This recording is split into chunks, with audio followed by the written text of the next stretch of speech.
Do you actually make choices, or are you just experiencing a script that has already been written? Oh, man. That is a heavy one. Right. But seriously, think about that for a second. Think about your decision to listen to this deep dive right now. Yeah. Or like, think about the way you're sitting right now, the exact posture you have, the Right. totally random thoughts crossing your mind at this very millisecond. Does any of that actually originate with you? Most people would instinctively say yes, of course it does. Exactly. But what if you're more like a passenger sitting on a train looking out the window and you are entirely convinced you're driving just because you can see the scenery moving? Right. Completely ignoring the fact that the tracks were laid down before you were even born. Yes, it's such a wild concept. It is basically the ultimate late night staring at the ceiling question. Oh, absolutely. And I think the anxiety behind it is very real. Because if we are on tracks, life feels kind of meaningless. Yeah, we're just robots. Right. But if we aren't on tracks, life feels terrifyingly chaotic. Like nobody is at the wheel. And usually when we try to figure out which universe we live in, the rigid tracks or the chaotic wilderness, we look through one of two lenses. Hmm. We either look through the lens of cold, hard astrophysics to find the answer in the math, or we look through this ancient, deeply philosophical lens of theology. And those two camps do not usually talk to each other. No, they seldom try to smash those two lenses together to see if they actually focus the picture. But that is exactly what we're doing today. Yeah, I am very excited about this one. Me too. We have this fascinating document today. It's titled My Conversation with Grok.pdf. Which is just a great title right off the bat. It really is. It's by a thinker named Michael Doling, and he basically engaged in this massive, sprawling philosophical dialogue with the AI, Grok. Yeah, and Michael is attempting something here that feels, frankly, almost impossible. Totally. He's trying to unify the absolute ironclad laws of modern physics, specifically Einstein's relativity and quantum mechanics, with classical biblical It theology. is a massive undertaking. It is. The mission of this deep dive is to unpack how he builds this bridge between a completely predetermined destiny and the very visceral, everyday feeling of human free will.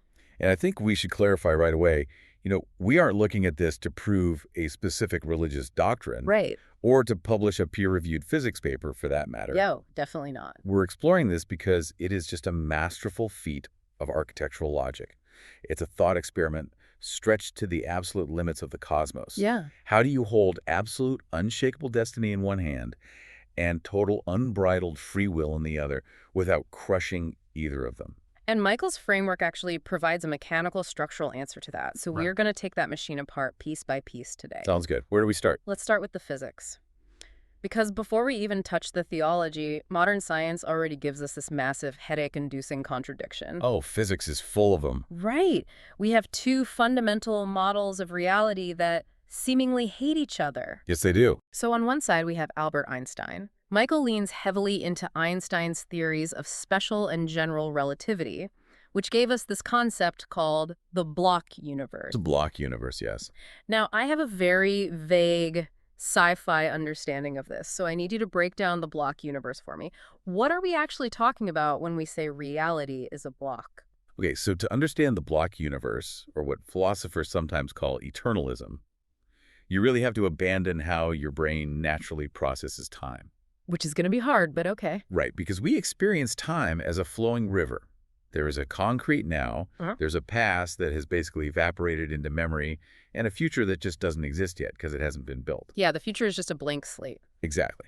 But Einstein came along and mathematically proved that time doesn't work like that at all. Okay. Time is actually a physical dimension. Wait, like physical? Yes. Just like you can move up, down, left, right, forward, backward in three-dimensional space, time is the fourth dimension.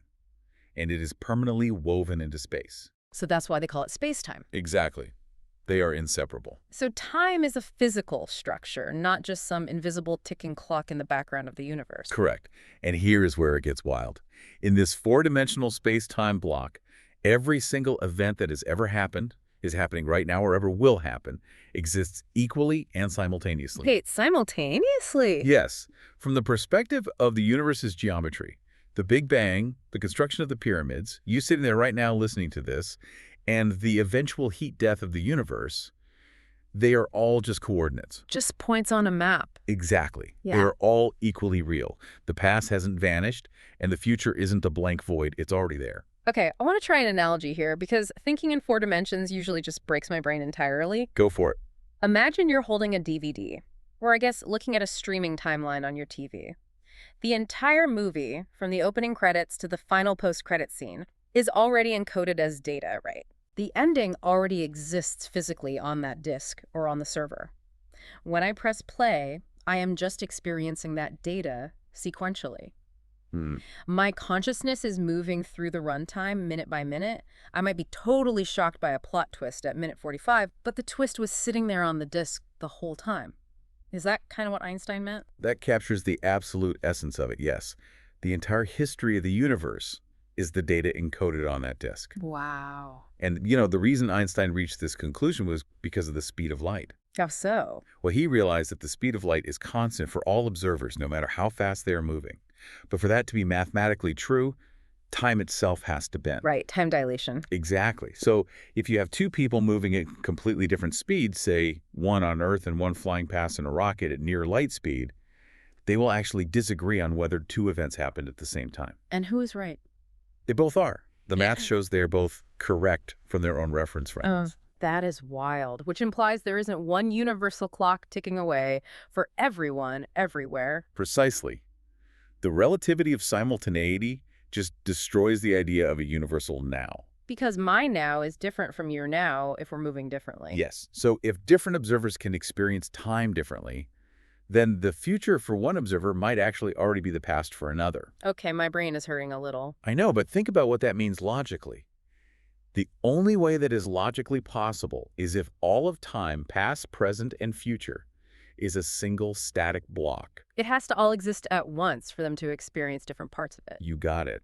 Einstein actually wrote a famous letter near the end of his life, where he said that for physicists, the distinction between past, present, and future is only a, quote, stubbornly persistent illusion. A stubbornly persistent illusion? That is quite a phrase. Right. If you could somehow step outside of this block and look down on it, the whole thing just is. Okay, I hear that, and I understand the physics behind the DVD analogy, but this is where the whole thing feels, well, completely wrong to me. Why is that? If the future is a fixed block, if the DVD is already burned with the final scene, why do my daily choices feel so incredibly open? Ah, the illusion of choice. Right. I mean, think about your morning. You woke up, you had to decide what to wear, you had to decide what to eat. Yeah, I stared at my closet for a good 10 minutes. Exactly. I debated for a solid 5 minutes today whether to make eggs or just grab a granola bar, and I eventually went with the eggs. Good choice. Thanks. But that process of deliberation, of weighing my options, of changing my mind, that didn't feel like a stubbornly persistent illusion. No, it feels very active. It felt like I was writing the script in real time. Because if the block universe is a whole story, it means my internal debate over the eggs was just a pre-programmed chemical reaction playing out on a predetermined track. Which means we're basically just highly advanced It's animatronics. exactly Disney World animatronics, and I hate that idea. Your frustration with that is completely justified, and actually, that exact tension is the primary battleground of modern physics. Oh, really? So physicists don't like it either. Many don't. Because while Einstein was proving the universe was a rigid block on a massive cosmological scale, a whole bunch of other physicists were looking at the incredibly tiny subatomic scale. The quantum scale. Yes. And they discovered something that completely contradicted Einstein's block. If relativity is the DVD, quantum mechanics is basically a massive, chaotic magnet threatening to wipe all the data. Because quantum mechanics tells us things aren't fixed at all. Not even slightly fixed. Down at the subatomic level, we're talking the realm of electrons, photons, quarks, particles do not behave like fixed points on a track. What are they? They exist in a state called superposition. Okay, define superposition for me. Basically, before you measure a particle, it doesn't actually have a definite location or a definite state. It exists as a wave of probability. So it's not a tiny little marble spinning around. No, not at all. It is mathematically occupying multiple possible states at the exact same time. That makes no sense. I know. It's only when the particle interacts with this environment, a process called decoherence, or when an observer actually measures it, that this hazy cloud of probabilities snaps into one concrete reality. Wow. And this is where we inevitably have to talk about the cat, isn't it? We do. We have to talk about the cat. The most famous, unfortunate, hypothetical pet in all of science. Schrodinger's cat, yes. Erwin Schrodinger came up with this thought experiment. And, he didn't do it to prove quantum mechanics. He actually did it to show how absurd it seemed when you scale quantum weirdness up to our everyday level. Okay, walk me through the cat in the box. So imagine a cat in a sealed steel box. Inside the box with the cat is a single radioactive atom, a Geiger counter, and a vial of poisonous gas. Sounds like a terrible trap. It is. The setup is this. If the atom decays, the Geiger counter detects it. A little hammer shatters the vial, and the cat dies. Okay. But if the atom doesn't decay, nothing happens, and the cat lives. And because it's just a single radioactive atom, its decay is a purely quantum event. Precisely. It is totally unpredictable. According to quantum mechanics, until that atom interacts with the outside world, until someone opens the box and observes it, it exists in a superposition of both having decayed and not decayed. Both at the same time. Yes. But because the cat's physical fate is directly tied to the state of that atom, Schrodinger argued that the cat itself must also be in a superposition. So mathematically. Mathematically, the cat is simultaneously alive and dead. Which is just terrifying and weird. Right. The reality inside that box is not fixed. It is a smear of probabilities. It is only the physical act of opening the box and observing the system that forces the universe to pick a lane. So observing it forces reality to happen. Exactly. The hazy wave of potential collapses into a single, definite outcome. In physics, we call this the collapse of the wave function. Collapse of the wave function. Okay, so if we take that subatomic weirdness and we somehow apply it to the human scale, the future isn't a solid block of granite like Einstein thought. No, it's a cloud of probabilities. And Michael's framework in this source document leans really heavily into this to explain free will. He does. He uses this incredibly vivid scenario in his dialogue with Grok to ground this bizarre physics concept into everyday life. It's what they call the Starbucks scenario. I actually love this example. It perfectly bridges the gap between these dense quantum equations and, well, the morning commute. It takes the abstraction and makes it totally visceral. So let's walk through the mechanics of it, because I think this is where it clicks for a lot of people. Sure. Michael sets the scene. You are driving to work on a Tuesday. It's a completely normal day. But as you're driving, you start dreading the coffee that's waiting for you at the office. He specifically calls it liquid tar in the text. Liquid tar, which honestly, we have all been there. Oh, yeah. Break room coffee is the worst. So true. So you are driving, and you face a choice. Do you pull off the road and hit the Starbucks drive-thru for a good coffee, or do you just push through the craving and drink the tar at your desk? Now, pause right there. In Michael's theoretical model, at that exact moment of decision, your future hasn't crystallized yet. It's still a cloud. Exactly. Just like the atom in Schrodinger's box, your immediate future enters a state of quantum superposition.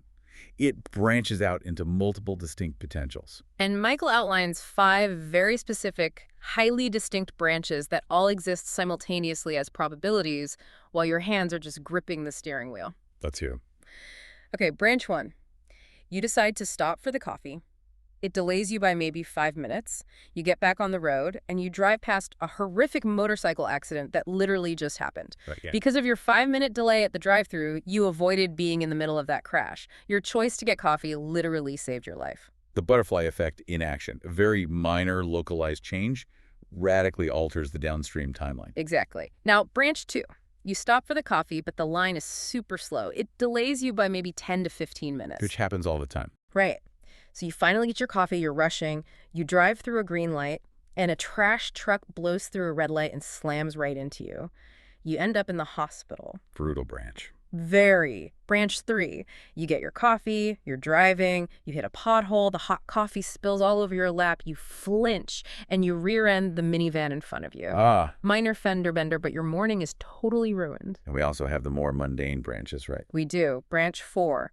You get your coffee, traffic is incredibly light, you hit every single green light, and you arrive at work 15 minutes early, feeling great. The dream scenario. The absolute dream. And finally, branch 5. You stop, get the coffee, get back on the road, but you end up sitting in bumper-to-bumper traffic. Why? Because you got stuck behind the wreckage of the motorcycle accident from branch 1. Yeah, the one you avoided being in. Exactly. You weren't in it, but it still happened down the road, and now you're going to be late. So what Michael is arguing here is that until you actually initiate the action, Until you physically turn the steering wheel, all 5 of those futures, and probably millions of other micro-variations, are essentially hovering in probability space. They're the quantum waveform of your morning. Yes, your conscious choice to turn the wheel acts as the measurement event. It's like opening the box with the cat. Exactly. Your decision is what forces the decoherence. The exact moment you commit to the Starbucks parking lot, the wave function collapses. All the other probabilities just vanish into mathematical nothingness, and one single timeline snaps into concrete reality. You know, that feels incredibly empowering. Doesn't It it? really does. It means I'm not an animatronic on a track. I am actively collapsing wave functions with every single tiny decision I make. Right. But I do have to ask, how do actual physicists deal with this collapse? Because my understanding is that physics is deeply divided on what happens to those other 4 Starbucks branches when you choose one. Do they just disappear? That is a great question. And yes, the physics community is totally fractured on this. Oh. The 2 main camps paint wildly different pictures of what reality actually is. Okay, what's the first camp? The first camp champions what is called the many-worlds interpretation. This was originally proposed by a physicist named Hugh Everett.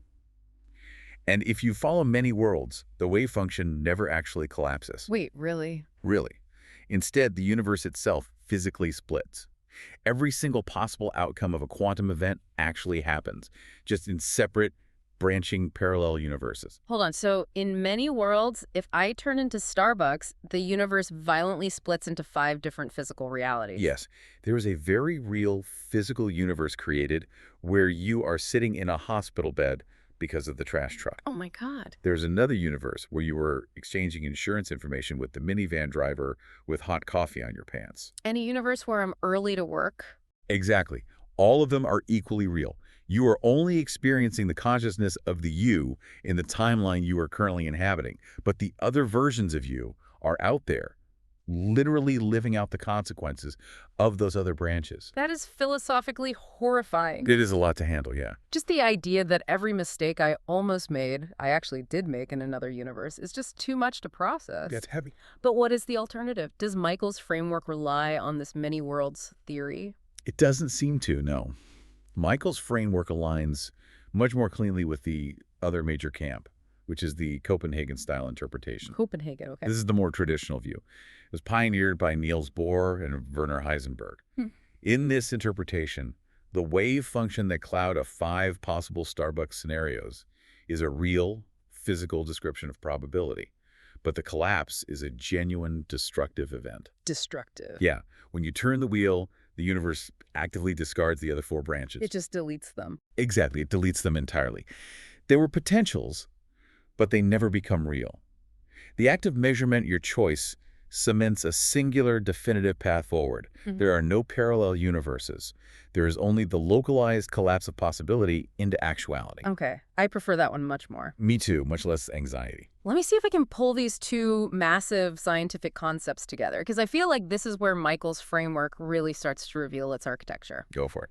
Okay, so we have Einstein's relativity, which gives us the static, unchangeable geometry of spacetime. It provides this 4-dimensional container, The DVD. the DVD. Then we have quantum mechanics, which gives us the dynamic probabilistic flux. It's the fluid content that fills the container. Right. So relativity is the shape of the labyrinth, but quantum mechanics is you actively choosing which corridors to run down as the walls solidify behind you. That is a really elegant synthesis. It preserves the timelessness of the universe at a global, macro level, Right. while fully securing your local agency through quantum indeterminacy on the micro level. It's a bridge between the tracks and the wilderness. Exactly. But the moment we build that bridge, a massive, glaring problem walks right across it. I know exactly where you're going. And this is the pivot point of the entire discussion with Grok in the source text.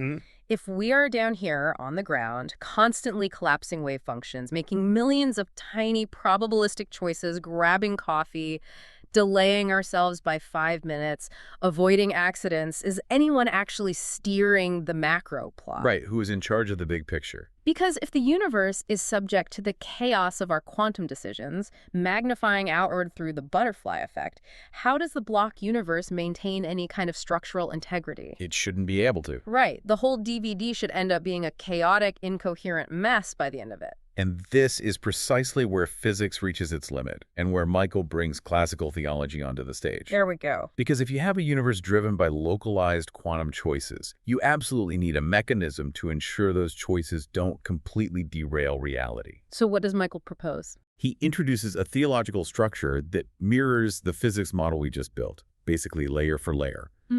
He argues that while our daily lives are probabilistic, certain macro events in the history of the universe are entirely sovereignly predetermined by God. They are non-negotiable fixed points. Exactly. They are structural pillars. He actually lists some very specific examples of these fixed points in the text. According to classical biblical theology, Michael points to the incarnation, the birth of Jesus, as a fixed point. He points to the events of Armageddon, the ultimate eschatological end of the universe. He also includes the predetermined status of the saints, the individuals God calls to himself. He quotes God saying, "I will have mercy on whom I will have mercy." Right. These aren't probabilities. These are the structural pillars of reality that cannot be altered by my Starbucks run. So how do we reconcile those fixed pillars with the quantum flux we just talked about? Good question. In this theological synthesis, God operates entirely outside of time. Imagine God standing outside of Einstein's block universe. Okay, looking down at the whole block. Yes, from that timeless vantage point, the past, present, and future are all visible at a single glance. The macro timeline, the beginning, the structural pillars, the end is already written and established. But humans are stuck inside the block. Exactly. Human beings operate inside of time, experiencing reality sequentially. And inside time, our daily choices exist in that state of quantum superposition. But how does God's sovereign plan survive our chaotic choices? If God needs a specific event to happen, let's say a specific encounter, but I randomly decide to stay home and watch TV instead of going to work, didn't I just ruin the timeline? This is the genius of the model. God's sovereignty is never threatened by your micro choices, because God, standing outside the block, already knows every possible branch. He sees all the potentials. He possesses exhaustive knowledge of the entire quantum landscape. He knows exactly what will happen if you get the coffee and what will happen if you don't. And he has perfectly woven the consequences of your localized free choices into the predetermined big picture. Okay, I understand the theory, but I really need to feel how this actually works on the ground. Abstract theology can be tough to grasp, yeah. It is, because theological concepts like sovereignty and predestination are so heavy, they often feel disconnected from reality. Right. But Michael provides this astonishing story from his own life in the text to illustrate this. He shows what it feels like to live at the exact intersection of a probabilistic choice and a predetermined fixed point. Oh, the machinist story. It is arguably the most critical piece of evidence he provides because it takes all this high-level physics and philosophy and just grounds it in human serendipity. Exactly. Let's walk through it. Michael tells Grok the story of how he became a CNC machinist, and he is very deliberate with his words here. He says, "I didn't choose to become a CNC machinist. The job chose me." Such an interesting way to phrase it. So here is the scenario. Michael had just walked out of a job interview, and it was a bad interview. He didn't get the job. We've all had those days. Yeah, he is disappointed, and he is just walking down the road. He's navigating his immediate reality, taking a specific route. As he happens to walk past a machine shop, a man physically runs out of the shop, yells at Michael to stop, and asks him, completely out of nowhere, if he is looking for a job. That is just crazy. The timing is mathematically absurd. Right. If Michael had walked just slightly slower, or stopped to tie his shoe, or taken the bus instead of walking, that intersection never happened. The ultimate butterfly effect. Yeah. So Michael says yes, he's looking for work. They bring him inside the shop right then and there. They hand him a micrometer and test his ability to read it. Wow. He passes the test, and they hire him on the spot the exact same day. Unbelievable. And Michael looks at this event, and he quotes Proverbs 16:9, "The heart of man plans his way, but the Lord establishes his steps." He fully believes that his career path was a predetermined fixed point on his timeline. It is a really profound psychological lens to view your life through. To look at a totally random encounter on a sidewalk and recognize it as the moment the macro narrative reached down and just grabbed you. But I'm stuck on something here. What's that? I hear that story, and the skeptic in me flares up immediately. Naturally. If Michael was destined to be a CNC machinist, if that was a fixed coordinate in the block universe that God had predetermined, then was Michael's choice to walk down that specific road actually a choice? Because if God had to maneuver Michael like a pawn on a chessboard so that he was in front of that shop at the precise second the manager walked out, his free will feels like a complete illusion. It feels like he was dragged there. Yes. He didn't collapse a wave function. He was dragged along a rail.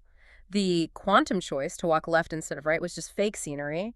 How is that free will? That is the exact friction this entire theory generates, and it's actually the primary objection Grok raises in their dialogue. Really, Grok pushes back on that. Yes. If destiny requires specific outcomes, localized freedom seems impossible. But Grok synthesizes a response that resolves the tension without diminishing either side. Okay, how? The framework demands that we look at that sidewalk encounter from two different vantage points simultaneously. Okay, lay out the two vantage points for me. First, we have God's timeless vantage point. From outside the block, the exact second the machinist yelled and the exact second Michael was standing there was established. It was a concrete pillar. Yes, a structural pillar of the timeline. But from Michael's temporal, localized vantage point inside the block, walking down the street felt and actually was contingent. So his heart really was planning his way. Exactly. He wasn't compelled by some invisible force to take that street. He could have taken a shortcut through an alley. He could have stopped for coffee. The superposition of his walking route was real. I'm struggling to see how both can be true. Because if he could have taken the alley, but God needed him at the shop, how does God guarantee the outcome without forcing his legs to walk the right way? This is where we have to introduce a theological mechanism that the AI, Grok, astutely recognizes in Michael's argument. It's the mechanism that allows the author to write a story where the characters freely write themselves. That sounds like a paradox. It does, but the concept is called Molinism. Molinism. Okay, let's dig into that because I need a bridge here. Where does that term even come from? It comes from a 16th century Jesuit theologian named Luis de Molina. Luis de Molina, got it. And he was trying to solve the exact same problem we are discussing right now. Reconciling God's total providence with genuine human freedom. Grok points out that Michael's synthesis relies heavily on Molina's central idea, which is called middle knowledge. Middle knowledge. What is middle knowledge? Knowledge between what and what? So to understand it, we need to look at the two extreme cliffs that theology usually falls off of when trying to answer this. Okay. On one cliff, you have pure, hard determinism. Hard determinism. Yes. This is the idea that God has meticulously micromanaged every single atom, every single firing synapse, and every single thought from the beginning of time. Wow. So you didn't freely choose to eat eggs this morning. God explicitly decreed the eggs from eternity past, and your brain simply executed the command. Well, the problem with hard determinism is obvious to me. If I'm just executing code, I am fundamentally a robot. Right. And if I am a robot, my mistakes aren't my fault. Moral responsibility becomes a cruel joke. How can I be held responsible for my actions if I literally could not have done otherwise? Exactly. It destroys the concept of moral agency entirely. So what's the other cliff? Now, on the other cliff, you have pure, open, future libertarianism. Sometimes it's referred to in theological circles as open theism. Okay. This view swings the pendulum entirely the other way. It suggests that human beings have such total sovereign free will that the future is genuinely unwritten and unknowable, even for God. Wait, even for God? Yes. In this view, God might be incredibly wise. He might be able to perfectly guess what we will do based on our personalities. But he doesn't know for absolute sure until we actually do it. And the problem there, especially for classical theology, is that it strips God of his absolute sovereignty. Huge problem. If God doesn't control or foreknow the big picture, how can he guarantee anything? How can biblical prophecies about the end of the world be trusted if human beings have the power to constantly derail the timeline? Right. It leaves God reacting to the universe rather than authoring it. So Molinism is the middle ground. Yes. Molinism, middle knowledge, is the elegant bridge spanning that chasm. Molina proposed that God doesn't just have foreknowledge of what will happen. Before he even created the universe, God had exhaustive knowledge of what would happen under every possible set of circumstances. What would happen? Right. Okay, I need to visualize this. Let me float an analogy and you tell me if I'm tracking with Molina. Go for it. Think about video games. Not a linear game on rails, but a massive, impossibly complex open-world game. Think of Skyrim or Zelda or Red Dead Redemption, but like infinitely more sophisticated. I love those games. Right. So the game developer has a master plan. They have coded the lore, the major historical events of the world, the final boss encounter, and the ultimate ending sequence. That macro timeline is hard-coded and guaranteed to happen eventually. The fixed structural pillars. Exactly. But you, the player, are dropped into this massive world with total localized freedom. You can wander the map for 100 hours, ignoring the main quest completely. Just picking flowers. Just picking flowers. You can choose to be a hero and save a village, or you can choose to be a villain and steal all their horses. You can turn left, turn right, climb a mountain, or sit in a tavern. Right. The developer is not in your living room pressing the buttons on your controller. Your choices are genuinely your own.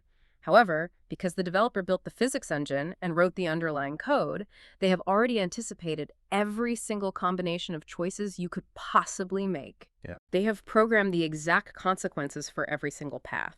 They possess the middle knowledge of the game's universe. So, no matter how freely you play the game, your free choices will eventually, seamlessly, inevitably align with the developer's ultimate ending. You freely navigate the labyrinth, but the developer designed the maze so that every single exit leads to the throne room. That is a brilliant translation of Molinism. It really is.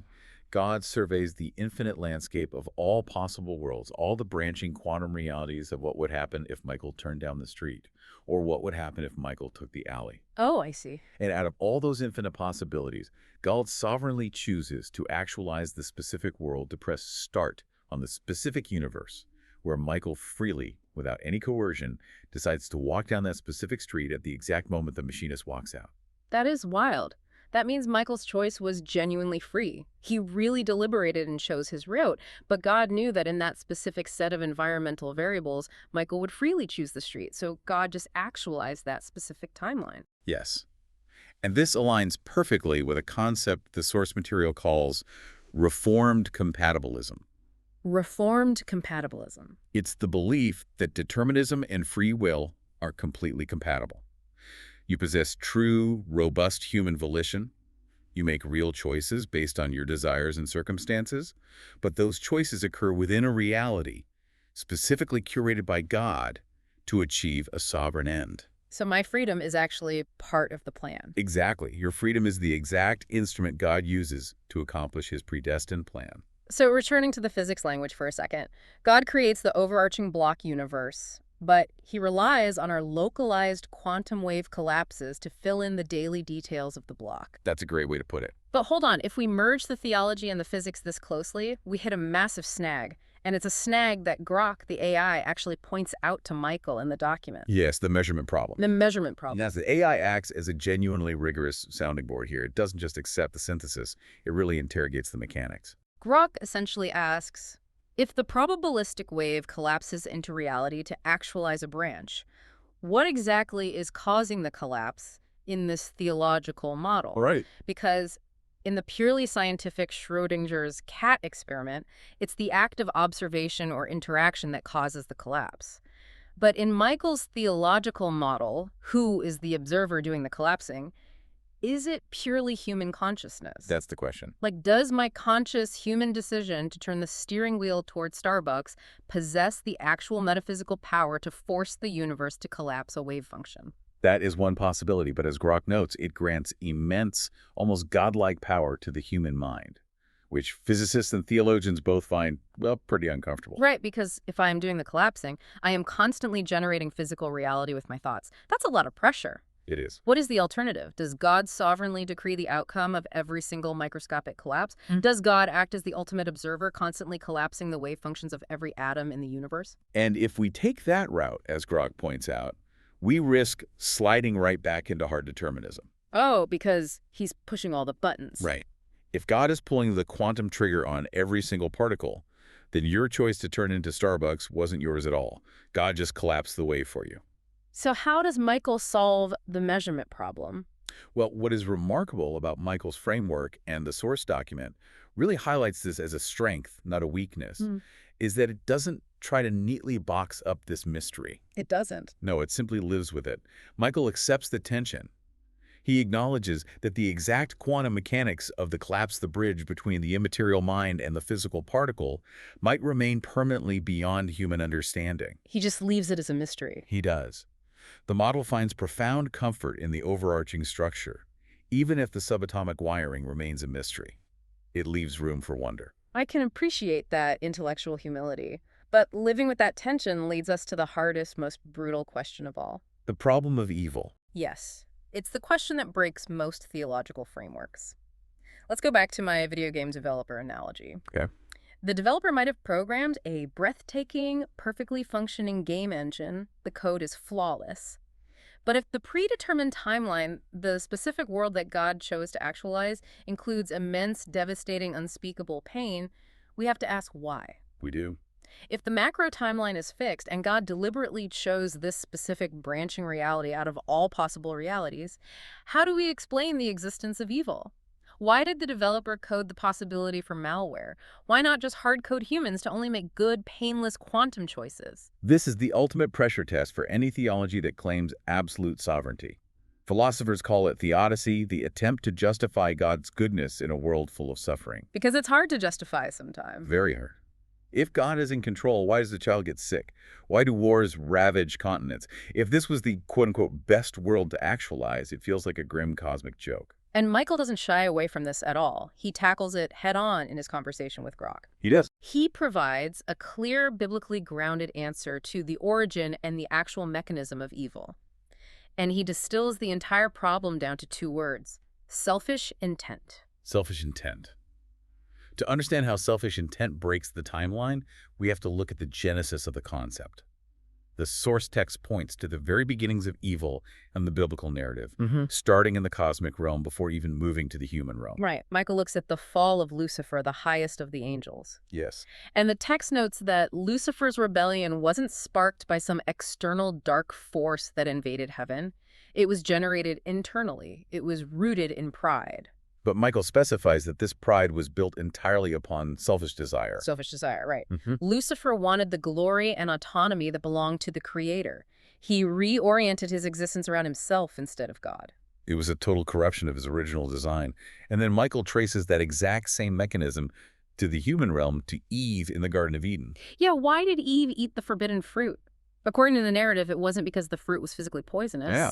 Michael argues it was driven by a selfish desire for knowledge that God had, at the time, restricted.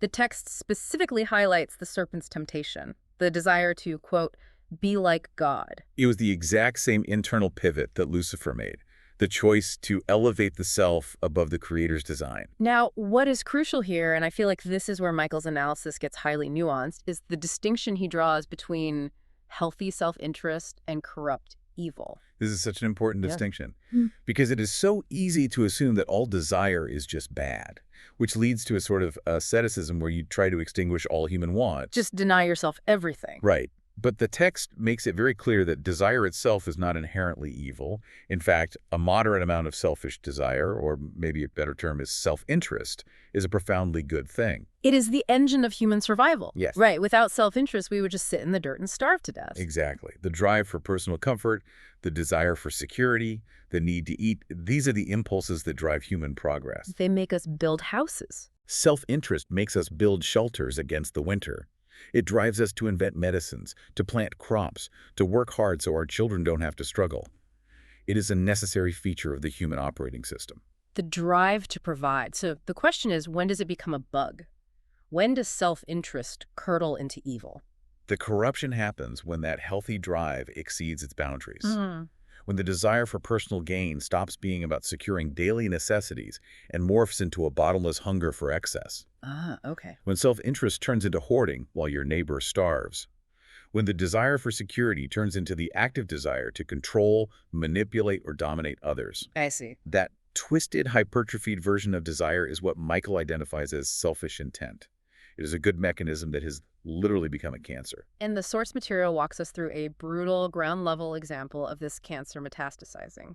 The story of Cain and Abel. A classic example. This is the first recorded murder in the biblical text, and Michael dissects the psychology behind it brilliantly. It perfectly illustrates how a quantum wave of emotion collapses into a catastrophic physical reality. Walk us through the psychology of that moment. So, Cain and Abel both bring sacrifices to God. God accepts Abel's sacrifice, but he rejects Cain's. Now, Cain didn't instantly draw a weapon and kill him. No, it took time. There was a process. Why did Cain get angry? Michael points out the specific selfish intent. Cain thought his sacrifice should have been good enough. He felt entitled to acceptance, regardless of his heart posture. He was focused entirely on his own ego. Yes, that initial spark of selfish feeling, that bruised ego, it fermented, it mutated into jealousy of his brother, and then Cain faced a quantum choice. A moment of superposition. Exactly. He could have repented, changed his posture, and collapsed a positive timeline. Instead, he allowed that jealousy to ferment further into murderous intent. He chose to actualize the branch where he physically struck down his own brother. And this ties directly back to our overarching framework of the block universe. How so? Because of the fall, this initial injection of selfish intent into the human operating system by Eve, and then perpetuated by Cain, this tragic, bloody line of events became part of the predetermined timeline. Wait. If it's in the predetermined timeline, does that mean God authored Cain's murder? No, and this is a crucial distinction Molinism provides. Cain's selfish intent was entirely his own. He freely chose to nurse that jealousy. He freely chose to commit the murder. Okay.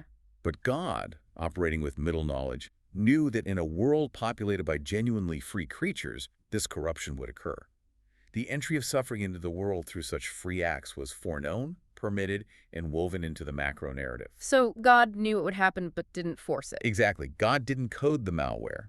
He permitted the players to create it while simultaneously coding the ultimate antivirus, the redemptive arc, into the macro plot. Okay, that explanation is incredibly compelling for moral evil. It makes total sense to me. War, poverty, systemic oppression, human trafficking, exploitation. These are all undeniably the direct result of human beings letting selfish intent corrupt their actions. Humans doing terrible things to humans. Right, we do terrible things to each other. But I have to stop here because this explanation hits an absolute brick wall when we look at the physical world. Yes, it does. And this is actually inspired by the gentle pushback Grok offers in the dialogue. If selfish intent explains murder and war, what about natural evil? The earthquake problem. The earthquake problem, exactly. What about a tsunami that wipes out an island? What about a toddler developing a genetic illness? What about a hurricane? How does human selfish intent cause a tectonic plate to shift? A very fair question. An earthquake isn't greedy. A virus doesn't have an ego. You can't blame a hurricane on human hoarding. So how does this framework account for the immense suffering caused by the natural world? This is an extremely rigorous question, and Grok highlights this exact limitation in Michael's initial explanation. It is one thing to trace a geopolitical war back to human greed. It is exponentially harder to trace a tectonic fault line to a personal choice. So what's the answer? In Michael's framework, natural evil cannot be blamed on a direct, immediate act of human selfishness today. The tsunami didn't hit because someone in the coastal town lied on their taxes. So where does the natural chaos come from? It has to be traced back indirectly to the cosmic structural effects of the original fall. The source references Romans chapter 8, verse 20, which is a really profound piece of theology. What does it say? It speaks of creation itself being, quote, subjected to futility. Subjected to futility. What does that actually mean in this context? The theological argument here is that humanity was designed to be the steward or the linchpin of the physical world. When humanity rebelled, when that initial injection of supreme selfishness severed the relationship with the Creator, it didn't just break human morality. It broke everything. It fundamentally fractured the physical order of the universe. The biblical text says the ground itself was cursed. The pristine, intended balance of nature was disrupted. So it's like the malware didn't just affect the player characters, it corrupted the physics engine of the game itself. That is a brilliant way to phrase it. The injection of sin introduced decay, chaos, and entropy into the physical system. Wow. So an earthquake isn't caused by someone being selfish today. Rather, earthquakes exist as a reality because humanity's original rebellion subjected the entire physical world to fracture and decay. The link between selfish intent and natural disaster is indirect. Yes, it operates on a cosmic historical level, breaking the overarching machinery, rather than acting as a direct punishment for personal immediate sins. That shifts the perspective entirely. It means we live in a fundamentally broken environment, but an environment that is broken as a consequence of our collective historical trajectory, not as a direct, capricious punishment from a cruel God. So what does this all mean for you, the listener, sitting in your car or at your desk, trying to navigate the everyday reality of your life? We've talked about quantum physics, 16th century theology, and the origin of suffering. We've covered a lot. We really have. Let's bring this heavy, soaring philosophy back down to the pavement. Why does this framework matter to your daily life? I think it matters deeply because it dictates how you view your own pain and how you view your own agency. Right. It offers a profound, functional way to look at a deeply broken world without making God the direct, micromanaging author of evil. If we view evil, as Michael describes it, as a parasite, as a twisting and corruption of originally good capacities like desire and choice, and as a cosmic fracturing of the physical world, then God's ultimate goodness remains intact. Yes, he created the perfect capacities. We corrupted them through our quantum-level probabilistic choices. The pain you experience is real. It is a tragedy, but it is not the original design. And at the exact same time, because of the overarching reality of the block universe, God's ultimate timeless sovereignty, we can trust that he hasn't lost control of the predetermined redemptive arc. This is incredibly comforting. It is. Evil is real.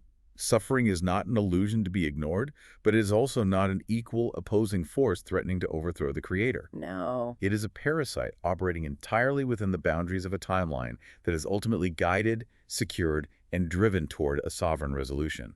The macro plot is unshakable, even when our micro choices are chaotic and painful. It's a remarkable, breathtaking integration. It validates the visceral reality of your pain and the terrifying weight of your choices, while simultaneously wrapping you in the comfort of an unshakable grand design. You don't have to choose between a cold, deterministic cosmos, where you are just a robot on a track, and a chaotic, unguided void, where your suffering is meaningless. Exactly. Michael's synthesis, guided by Grok's rigorous pushback, allows you to inhabit a reality that is dynamically alive with choice, yet beautifully, sovereignly secured by providence. The labyrinth is real, your choices in the maze matter, but the architect guarantees the exit. I love that. Let's pull all these massive, sprawling threads together because we have covered an incredible amount of ground today. We started by staring into the static, timeless geometry of Einstein's block universe, imagining the DVD of history already completely burned from beginning to end. Then we zoomed into the subatomic level, injecting the dynamic, chaotic, probabilistic flux of quantum mechanics. Right. We experienced the branching, shifting timelines of a theoretical Starbucks run, dodging trash trucks, spilling lattes, and collapsing wave functions with our decisions. We then watched how those two seemingly contradictory physical realities map perfectly onto classical theology. We explored Molinism and middle knowledge, seeing how the ultimate developer can establish the macro steps of a grand narrative while we freely, genuinely plan our way through the open world. And it was perfectly, wonderfully illustrated by the serendipitous yet destined hiring of a CNC machinist walking down a random street. Such a great story. And finally, we tackled the darkest, most difficult corner of the universe, the origins of evil and suffering. We traced it not back to a malicious flaw in the creator's original code, but to the tragic twisting of human desire into selfish intent, a parasite that subjected both the human heart and the entire physical timeline to decay. We've navigated the dizzying space between the absolute mathematical laws of physics and the deepest, most agonizing questions of the human soul. It is a lot to carry. It is. So I want to leave you with one final mind-expanding thought to mull over as you go about the rest of your day. Right. Think about the absolute smallest, most mundane, insignificant choice you are going to make right after you finish listening to this deep dive. Maybe it's deciding to turn left instead of right out of your driveway. Maybe it's choosing whether to text an old friend you haven't spoken to in years. Maybe it's just deciding which cup to pour your water into. Very small choices. In the framework we just explored, that tiny, seemingly random choice isn't just a meaningless coin flip in a chaotic universe, and it isn't the robotic execution of a pre-written script. Wow. It is a quantum waveform, a cloud of infinite potential collapsing into concrete reality by your own agency. But it is a choice that was perfectly anticipated, perfectly known, and perfectly accounted for by a timeless observer before the universe even existed. It is seamlessly woven into a master narrative that is older than time itself. You are holding the pen, writing the story of your life in real time, and yet the author already knows exactly how your chapter serves the ultimate ending. So, look at the next choice in front of you. What world are you going to actualize next?